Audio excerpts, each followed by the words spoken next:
La información internacional que nuevamente nos lleva a Venezuela, un país que es siempre parte de la agenda de noticias internacional, un país que tiene muchas dificultades y ahora, bueno, agrega una más dentro del complejo escenario político económico venezolano, que es que calificadoras de riesgo, puntualmente Standard & Poor's y Fitch, ya consideran la deuda externa de Venezuela, la deuda en divisas extranjeras de Venezuela, como en default, o sea que está en cesación de pagos. Esto respecto puntualmente un bono que venció hace un mes de 200 millones de dólares.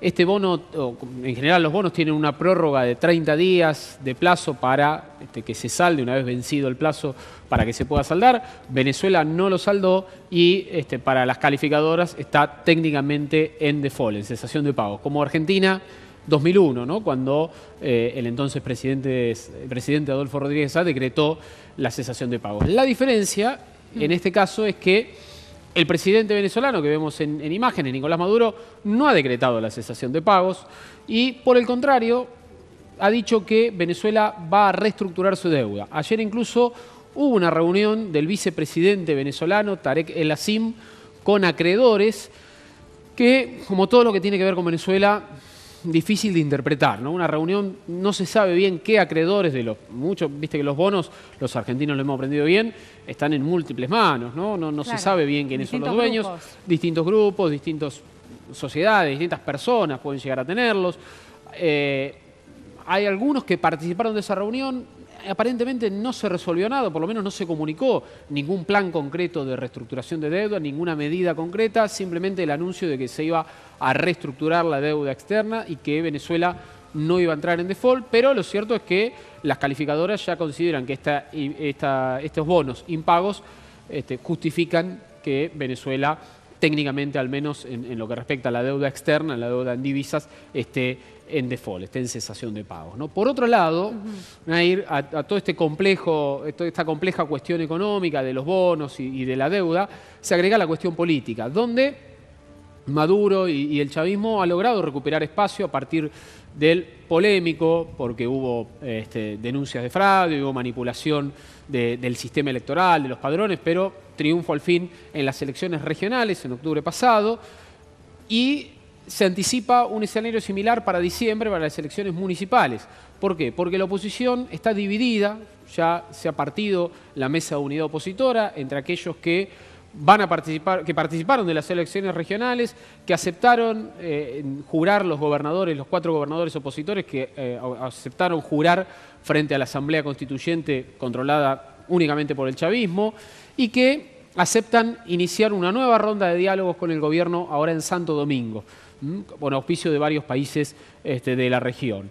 Y otro sector de la oposición, más duro, que no cree en la salida democrática, la posibilidad de sacar al gobierno por elecciones libres y que apuesta a la destitución vía la presión en las calles, ¿no? Siempre estuvo esta división en la oposición. A veces logran concertar estrategias comunes, a veces pasa como ahora que se dividen. El chavismo, por el contrario, a pesar de sus múltiples dificultades de gestión, sus múltiples dificultades económicas y las dificultades ostensibles políticas que tiene, logra mantenerse cohesionado, logra mantenerse unido y logra que su base militante, aunque se ha achicado, lo siga respaldando y lo siga yendo a votar. ¿Cuánto Eso le queda a Maduro explica, en el poder? El año que viene hay elecciones presidenciales, no está la fecha estipulada, pero Maduro apuesta a que esta plata que podría dejar de pagar, si finalmente se concreta el default en el resto de los bonos, Venezuela tiene deuda para el año que viene por 8.000 millones de dólares.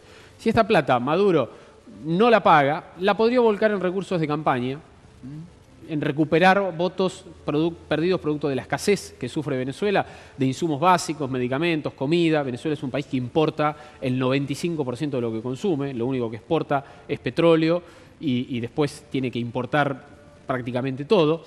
Y si bien a largo plazo, como lo sabemos en Argentina, la deuda impaga genera un dolor de cabeza, porque sí, ahí en algún momento la presión se hace sentir, en el corto plazo le permitiría tener dinero para volcar en la gestión y volcar en la campaña y tal vez lograr una reelección, ¿no? Hoy es aventurado decirlo, Maduro tiene índices de popularidad muy bajos, pero este combo de oposición dividida, el petróleo que, producto de la crisis entre Irán y Persia, podría subir de precio, y el default, que es una mala noticia en general, pero podría tener un beneficio a corto plazo, significarían un repunte del chavismo de cara al panorama electoral inmediato de en diciembre de las elecciones municipales y tal vez las presidenciales, ¿no? ¿Esta noticia del default, este anuncio, tuvo alguna repercusión en el mercado financiero, en los bancos? Es buena la pregunta. No la tuvo, o sea, sí, por supuesto, el titular está en todos los medios, ¿no? Y en las agencias de noticias internacionales y en los medios económicos sobre todo.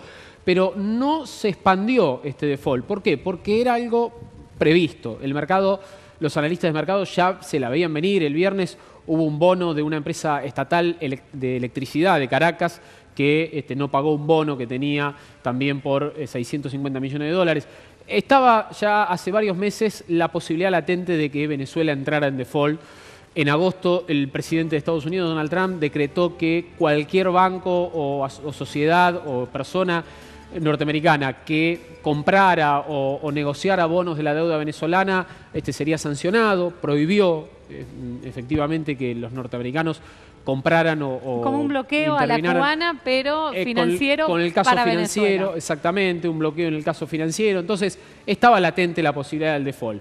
Pero Maduro también descontaba esto y tiene el respaldo de Rusia y sobre todo de China. China se está convirtiendo en un actor protagónico de la región, en un actor protagónico en lo económico y en un actor protagónico cada vez más en lo político. China también es un acreedor de Venezuela, pero tiene otros planes de reestructuración de deuda que tienen que ver con compra de petróleo a largo plazo. Hay algunos que dicen que inclusive el petróleo venezolano de los próximos 30 años está vendido a China, ¿no? Y de ahí los adelantos de dinero que le ha dado y el respaldo político que le ha dado tanto Xi Jinping, presidente chino, como Vladimir Putin. Putin también, Rusia también, tiene deuda con Venezuela, pero no lo aprieta como apretan los bonistas norteamericanos. Claro, ahí está el punto. Y hay un dato más, y con esto, si querés, cerramos.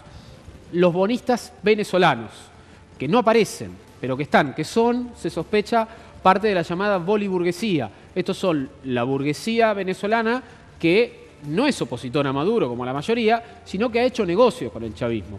Y esos negocios, por ejemplo, han sido comprar bonos que dan un montón de dinero. Son muy rendidores los bonos venezolanos, porque son tan difíciles de cobrar, es tan grande el riesgo, que las ganancias y los intereses son altísimos. ¿Qué pasa con esos bonistas, ¿no?, que son cercanos al gobierno? ¿Cómo se va a solucionar eso? ¿Van a hacer el esfuerzo? ¿Van a ser obligados a hacer el esfuerzo? Ahí es una incógnita, porque están claras las posiciones de Estados Unidos, de China, de Maduro. Los que hacen los negocios más oscuros no está tan visible cuál es su situación y cómo van a evolucionar, ¿no? Muchas gracias, Lisandro. No, por favor, un placer.